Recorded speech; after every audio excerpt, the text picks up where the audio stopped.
I'd like to talk a bit about being special. I met with a new client yesterday who was telling me about his experience trying out therapy over the years. It had never worked for him. And he had convinced him that it was because he was too special, that therapy is something that works for other people, more normal people. But he believed that he had a special degree of intelligence, a special degree of self-awareness and ability to predict what someone else is going to say next. So he felt that in every therapy session, he was 10 steps ahead of the therapist. And thus, he felt like he had to be the one to care for them rather than the other way around. This concept of specialness is interesting to me because when I feel into it, it's clear to me that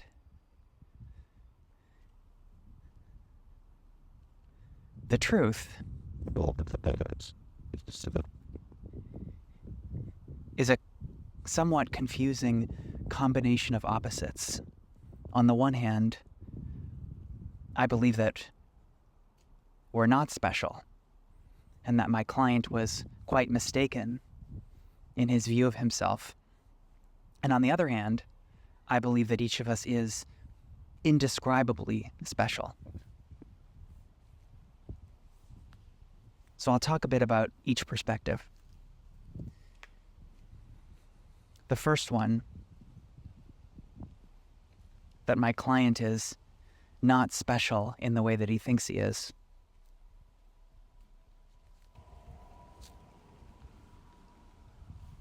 I understand this one well because I felt the same way for much of my life. I believed that my mind was so special that no one could really understand me, that I was fundamentally different from other people, and if I'm being really honest, that I was better than most people. They were below me.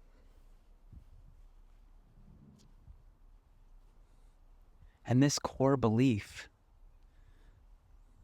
that was largely subconscious, though partially conscious, was responsible for a whole lot of my unhappiness and depression. It's the belief that held me back from finding my people, finding real community and belonging, and discovering the real joy of connecting deeply and vulnerably and authentically with other humans regularly. Because the problem is that because I believed I was so special and so unique, I didn't want to go to social events. I had such a strong worry that I would be bored, that other people enjoy small talk and discussing things at a surface level, whereas I wanted to go deep because I was special.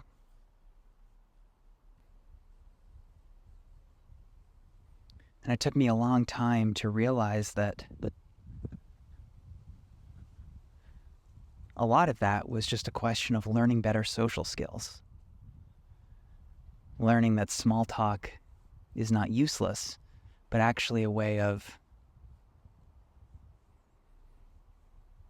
finding common ground and feeling each other out so that you can then go deep.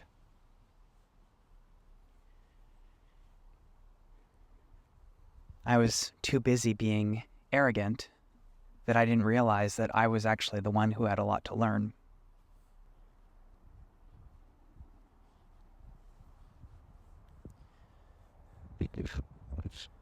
But it's certainly not just all my fault here.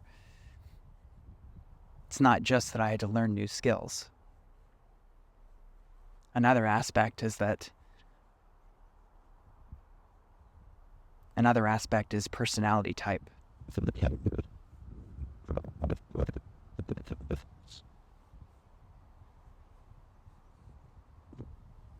One of the main dichotomies is N's versus S's, which stands for intuitives versus sensors. I don't love those words though, so don't get hung up on that. The basic difference is that N's are much more likely to enjoy diving deep into abstract concepts that have no practical utility, whereas sensors are always going to be asking, how is this actually useful? How do we break this down into step-by-step instructions? How do we actually do something with this? How can I touch this or taste this?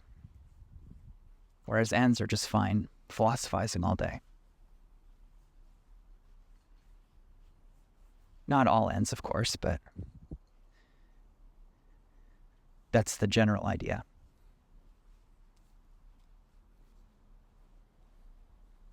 So that's another part of the solution. Finding like-minded people. People who have minds structured in a similar way, organized in a similar way. And so for me, although I try to be as curious as I can be and bring to bear as many social skills as I can be with all types of people, it does tend to be easier for me to connect with fellow N types, because other N's tend to be more willing to dive into deep, abstract philosophical concepts more quickly and for a longer amount of time before they get bored. So that's totally fine. It's totally okay to have preferences in that way. And in fact, statistically speaking, S's are a lot more common than N's. It's kind of an S world out there built by S's for S's. And so that's why a lot of N types feel different, feel alien, feel like other people don't understand them. Because a lot of other people are S's. Their minds are just organized differently. They perceive information differently. And so in that sense, it's true that my client, who's an N type, and I, an N type, are special in that way.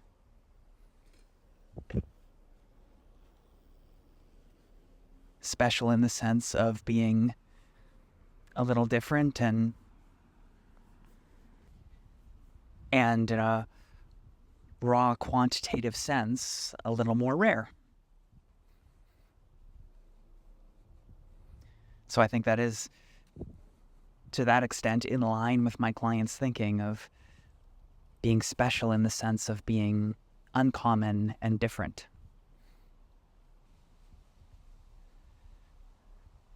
So, to summarize, that first perspective, that we're not actually as special as we think we are from the perspective of being better than others, but we might be a less common type than others. That's reasonable. Now I'll speak to the second perspective, the kind of opposite one that I hold, that the truth is each of us is actually incredibly special.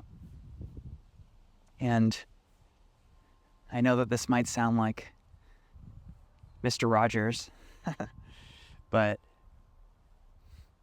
each of us truly is unique. There's no one else in the world that has the exact same combination of skills and interests and life experiences.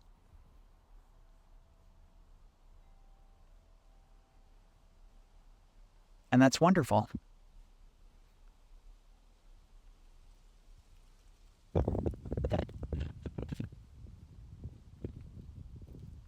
I think it's so important in the modern world to fight as hard as we can against jadedness. It's so easy to become nihilistic with the scope of everything that we face today, with the power of the internet and mass communication and the sheer number of us alive on this planet today.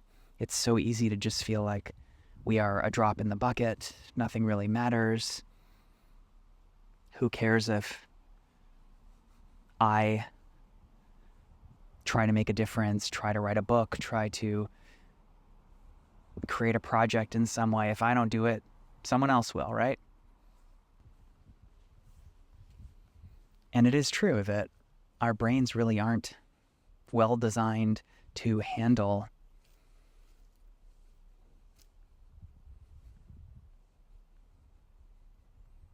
the types of numbers we're talking about today. The number of books there are available to read, the number of people there are available to meet, the number of careers that it's possible to do. It's completely overwhelming. Our brains evolved in a time when we all lived in groups of less than 150 people. That was our whole world. So it makes sense that we're easily overwhelmed and we can turn to nihilism and jadedness and feel like nothing really matters.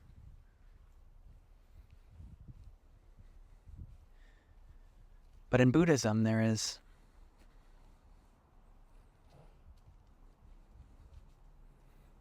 a phrase that's written on the wall at the Zen center I attend. Life and death are of the utmost importance.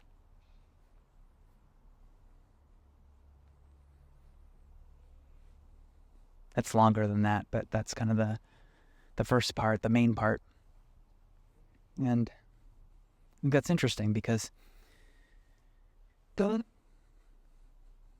even if you don't know anything about Buddhism, you've probably heard of the idea of reincarnation, and you might think, well, if that's true, this life doesn't really matter that much. You're going to die and be reborn anyway, right? You've already been reborn thousands and thousands of times, so it doesn't really matter, right? It would be easy to believe that Buddhists might take that perspective, but in fact, it's the complete opposite. The idea is that every lifetime is incredibly precious, because that's what it's all about. Being present, being right here, right now, in this moment, and savoring it, savoring the awareness of consciousness, of getting to be a being that is alive and perceiving the world around it and processing that through a mind. That's incredible. And if reincarnation is true, every lifetime is a bit different. Every brain you're born into is a bit different. Each time you get to perceive reality in a different way. It gets to be processed through a different type of mind. And each time you get to continue to do your work. You get to continue practicing, becoming more and more awakened, more enlightened each time. And so, in that view, every life is indescribably precious. It is the most important thing.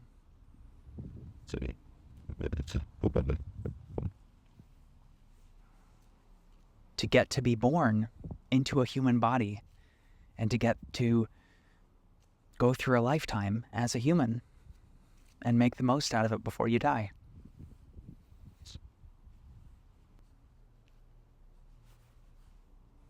In my personal view, the fundamental truth of reality is infinitely complex. And no one of us has the whole truth.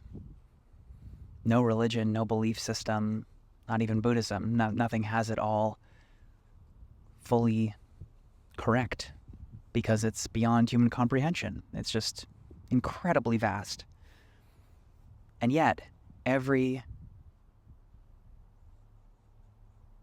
human, every living being that experiences consciousness is a window into that reality. Each one is a lens through which reality is seen. Each one is an individual mind state that processes, filters, and makes sense of reality in a different way. And so how amazing it is, and how lucky we are that we have billions of humans that are all taking in this vast complexity of the cosmos and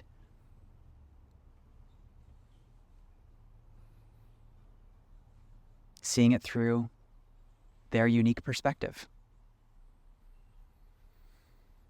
Not to mention all the animals and trees and plants and all the other living creatures that might experience smaller degrees of consciousness, different forms of consciousness, but still taking in reality in their own way and living their life.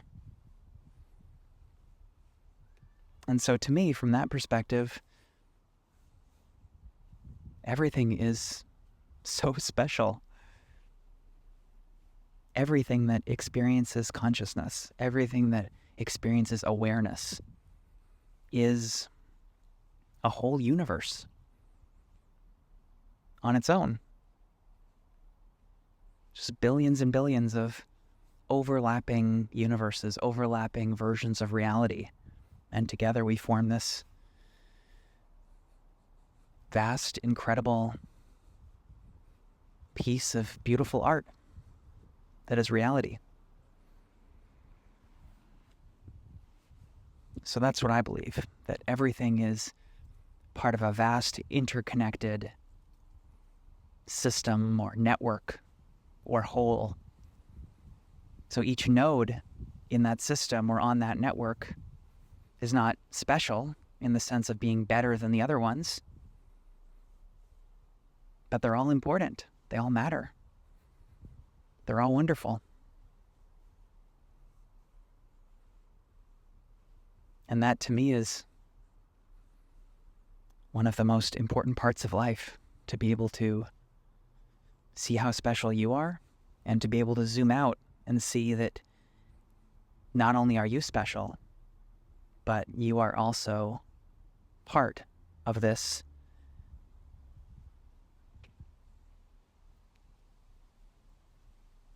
interrelated, interconnected, tightly woven system that itself is the most special thing imaginable.